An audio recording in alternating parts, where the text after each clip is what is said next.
Okay, I'm stuck here. I am literally stuck here. I cannot move. I am human turret. I cannot move. Dice, please.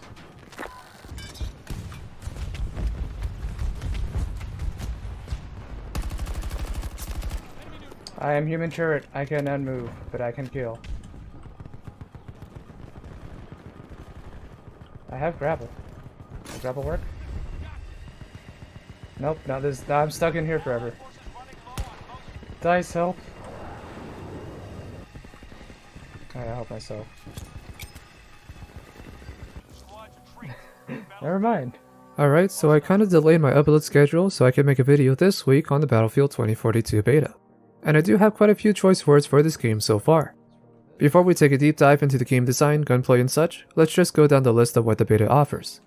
The beta only offered one map, Orbital. Okay, not a good start. What else? The beta offered one game mode, which is Conquest. The beta had 2 ARs, 2 SMGs, 1 sniper rifle, 1 DMR, and 1 shotgun. This is very dry so far. Each weapon comes with 4 attachment slots, and at most each weapon has 3 options for each attachment slot. So, not a lot of variety. The beta was the build of the game from months ago that was fixed up for the beta, which still featured bugs and issues that are supposedly already resolved in the final build of the game. So why are we not playing that? In short, the beta is a very slim, select version of the game to showcase the Orbital map, vehicular combat, and not much else. This is not a beta that could sell you the game, unless you only care about vehicle combat. It is an incomplete, set-apart experience to let you know that this is a Battlefield game. But it is lacking in many departments to make you feel like you're playing the actual game, and not a small demo. I guess I can say that DICE has made an open beta feel more like an open beta than Halo or Vanguard. And that's not a good thing. The Vanguard beta felt like the finished game to some extent. Yes, not everything was polished and I still hate the game, but there were multiple maps and modes and weapon types in Vanguard. It didn't feel like I got a ticket to ride one ride 100 times. It felt more like an overall game with content locked, rather than a set-apart demo with barely anything inside it. There is a difference there. As a change of pace, I'd rather play Battlefield 2042 regardless, just for the sniping alone and not being in a frantic gunfights all the time. But that shouldn't be the game's only selling point, as I can go elsewhere for that. Well, let's go down to some specifics. Let's start talking about the map itself. Orbital is not a map for infantry gameplay. The map is barren in most areas, and there's really only 1 or 2 places to actually fight it. Even then, those areas are so open, you can die from just about anything. A random sniper, a random jet or helicopter, a random LAV, tank or technical, and finally a random soldier. DICE has done nothing in this map to showcase close quarters infantry combat, which is my preferred experience. My typical experience goes as follows. Spawn on a random area on the flag, usually in the middle of the open, die instantly because there's no cover where I spawn back on a teammate and die instantly, and 4 spawn somewhere else. Okay, sure, just spawn me in the middle of the runway. Yeah, no one's going to see me here. Here's a clip of what infantry combat looks like in this game.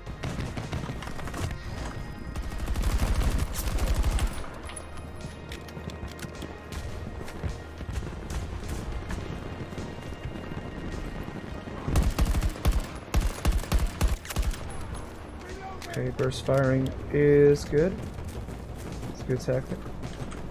Alright, let's grab this before I die. Deter them from pushing.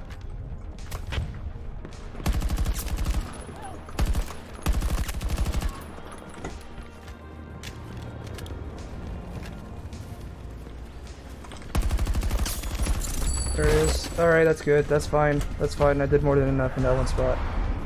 In my own experience, my squad was never organized. Not once did we all work together to take one objective. Also, not once was there even an attempt at a revive.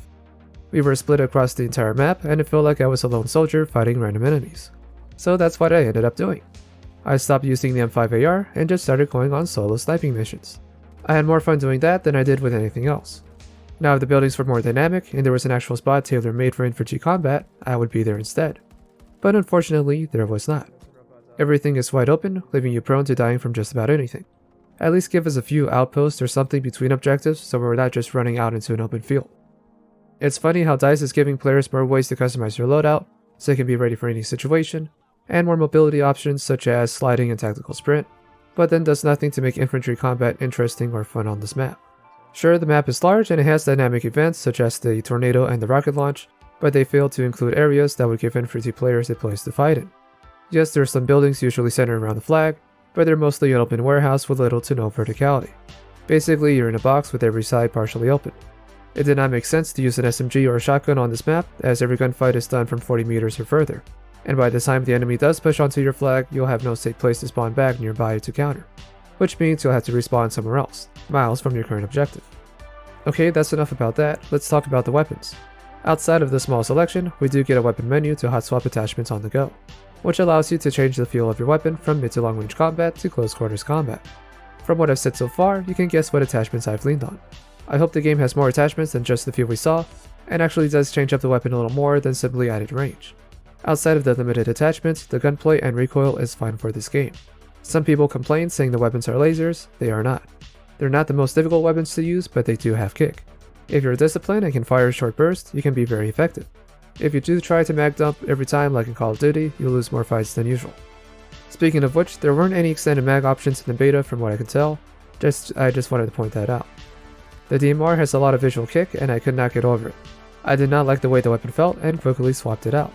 Sniping itself felt fine, there was bullet drop as you would expect, and the ADS animation felt very fluid for me. My only knock is that sniping seems to take 3 body shots instead of 2 most times, so unless you're going for headshots, you may end up getting a lot of hit markers. The SMGs are very underpowered in my experience. They are the weapons I expect to back dump, but they have a lot more kick than I expected, even for a closer range fight, and it felt like I had to land every shot to get a kill with it. I don't know, I feel like I shouldn't have to burst fire to get a kill with an SMG, but here we are. Perhaps in another map where there's actual infantry combat, this could work, but it feels very out of place in Orbital. Overall, there is just enough for you to get the understanding of the gunplay, but the map itself doesn't work well with shotguns or SMGs unless you're playing one building.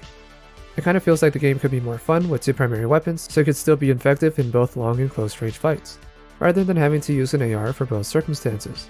The ARs and LMGs are going to be the most effective full auto weapons. SMGs and shotguns are going to be a lot more situational and all out useless in most areas.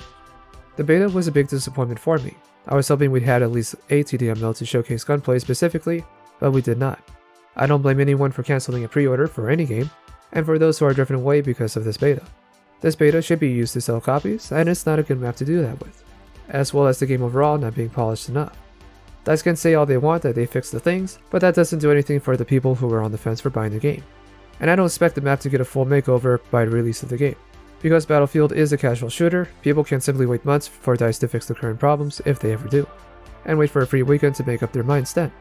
Of course, we still have Hazard Zone to look forward to, and if that mode is free to play, at least that gives players a way to experience any subtle updates to decide if the base game is worth their money. If anything about this beta made you think twice about the game, definitely wait it out for the full release. This did not impress me, and the elements that were impressive aren't enough to keep my interest in playing Conquest over and over again. That's all I have to say about this beta. It's a Battlefield game, and does nothing to convince you otherwise, all in the worst ways possible. I am Mr. Rain, and I will see you guys next time.